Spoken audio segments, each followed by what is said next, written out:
Stevie in this video. Today I'm demonstrating how to use our floating candles. Let's jump right in. Our floating candles come in a pack of 6.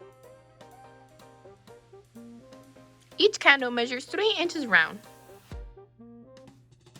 For this demonstration, I'm using 3 candle holders, a pack of floating candles, and some water. Start by pouring some water into your candle holder. I'm filling this one up about halfway. Next, grab your candle by the wick and carefully place it into the glass.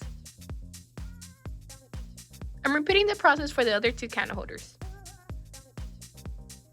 Floating candles can be used to adorn a variety of settings, including weddings, birthday dinners, bridal showers, or even at home. The possibilities are endless. You can also add flowers, rose petals, crystals, water beads, or other decor accents to elevate your design. You can also choose to light your candles or display them as is. Thank you so much for watching. Do you have any suggestions for future videos? Let us know in the comments below. Also, make sure you give this video a thumbs up and subscribe for the latest videos. Thank you again and see you next time.